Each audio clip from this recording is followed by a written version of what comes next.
Hello friends, welcome to your own YouTube channel N editorial. आज हम बात करेंगे इजराइल की पॉलिटिक्स की।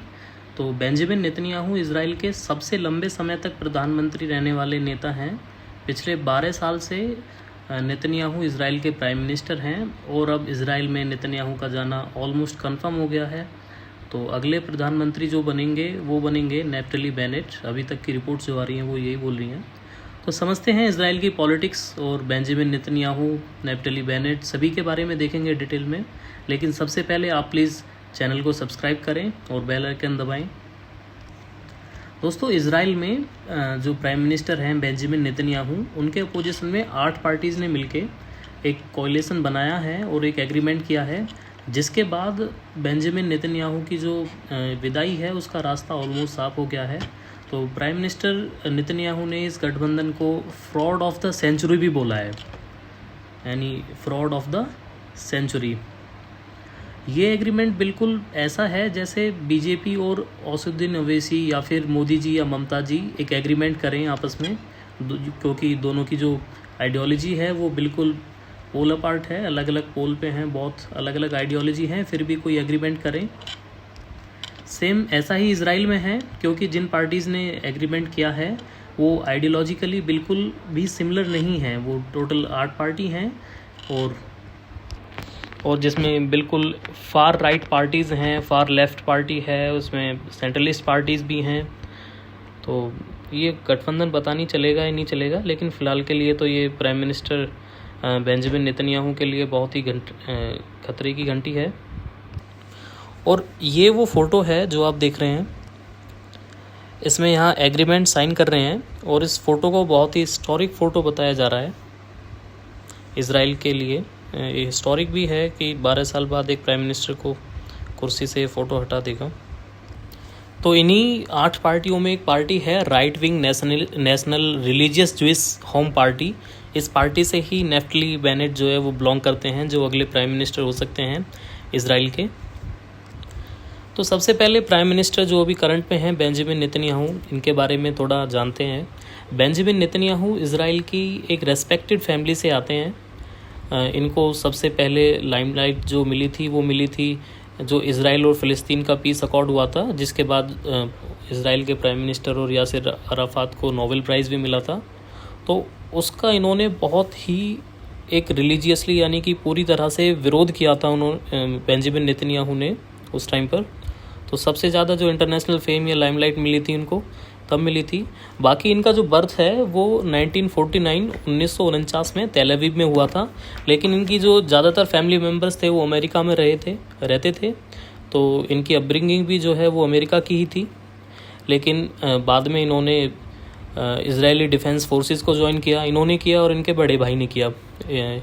योनाथन नेतन्याहू उनका नाम था। वो बहुत ही फेमस एक हीरोइक कैरेक्टर हैं इजराइल के।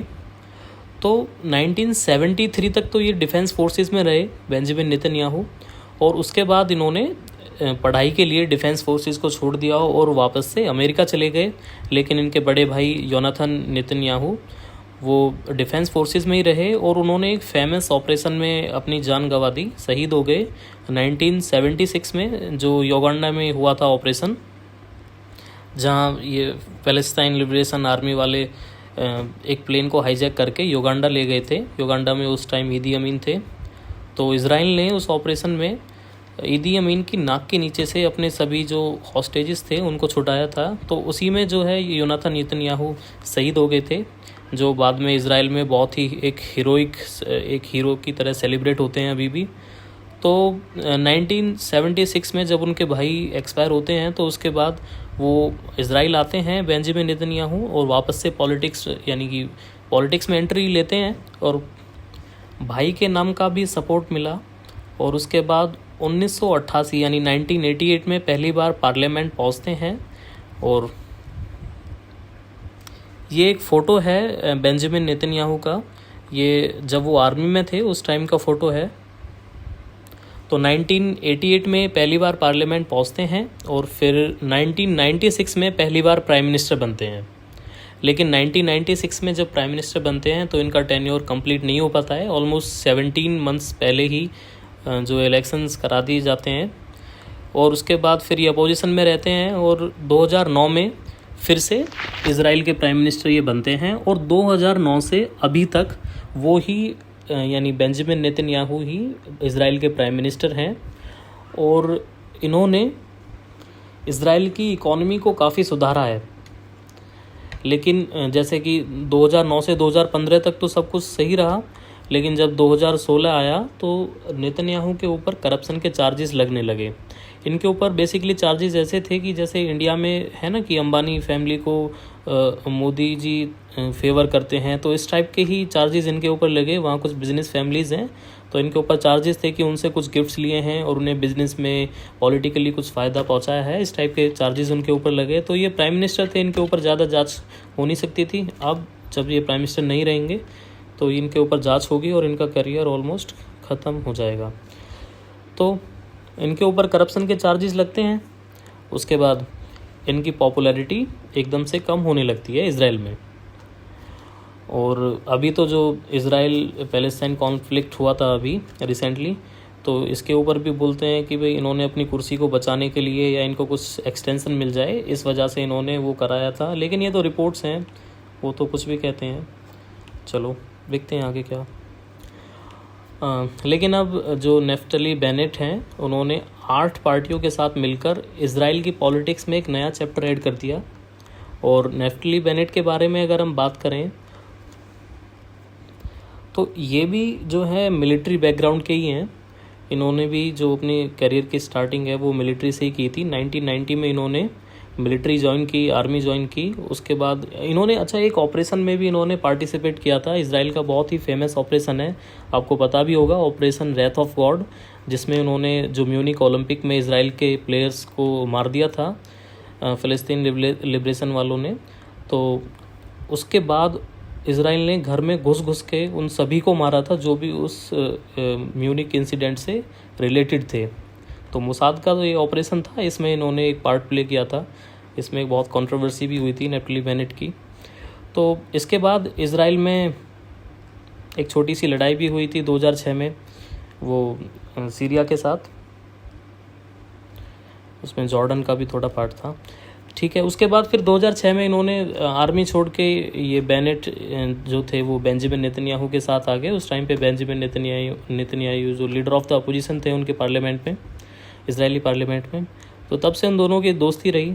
और फिर 2009 में जब प्राइम मिनिस्टर बने बेंजामिन नेतन्याहू, तो उनके बाद इनका भी सरकार में पार्ट रहा नेफ्टली बेनेट का।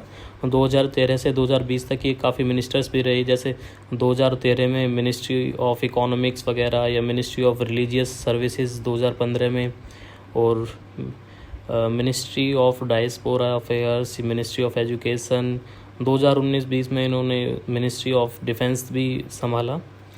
तो मिनिस्ट्री ऑफ डिफेंस के बाद ये अलग हो गए प्राइम मिनिस्टर बेंजामिन नेतन्याहू से, और अब उन्हीं के अगेंस्ट ये काम कर रहे हैं। वैसे अगर बात करें तो बेनेट एक बहुत ही फार राइट विंग पॉलिटिक्स करते हैं, लेकिन अगर इस बेस पे अगर हम बात करें तो ये फ़लस्तीन के लिए या मिडिल ईस्ट के लिए, या फिर अगर इंडिया के पॉइंट ऑफ व्यू या पॉलिटिकल करेक्ट होके हम बोलें, मिडिल ईस्ट तो खैर वो वेस्ट वाले बोलते हैं, हमारे लिए तो वो वेस्ट एशिया है। तो वेस्ट एशिया के लिए ये अच्छी खबर नहीं है, क्योंकि ये बहुत ही राइट विंग पॉलिटिक्स हैं, तो यानी पॉलिटिशियन हैं, तो ये फ़लस्तीनियों के लिए अच्छी बात नहीं है। लेकिन अगर दूसरे पहलू पे बात करें, जिस कॉलेशन की वजह से प्राइम मिनिस्टर बनने जा रहे हैं, उस कॉलेशन में ऐसी पार्टीज़ हैं जैसे कि एक लेबर पार्टी है जो सोशल डेमोक्रेटिक पार्टी है, उसके बाद न्यू होप पार्टी है, वो सेंटर राइट है थोड़ी बहुत। येस एटिड करके एक पार्टी है, वो सेंट्रिस्ट पार्टी है, सबसे ज़्यादा सीट्स भी उसी से पार्टी के पास है। यासिर लैपिड की वो पार्टी है, 17 सीट्स हैं उस पार्टी के पास। और एक पार्टी है इसमें राम करके एक पार्टी है जो अरब इस्लामिस्ट पार्टी है, यानी कि जो फ़लस्तीनी वहाँ रहते हैं उनके द्वारा चुनी हुई पार्टी, उसे आप कह सकते हैं अरब इस्लामिस्ट पार्टी। ये पार्टी मुझे नहीं लगता कि शांति ख़राब करने देंगी मिडिल ईस्ट में। चलो देखते हैं जो भी आगे होगा। आगे जो भी अपडेट इजराइल के इशू पे होंगी या वर्ल्ड में किसी भी इशू पे होंगी वो आपको इस चैनल पे मिलती रहेंगी।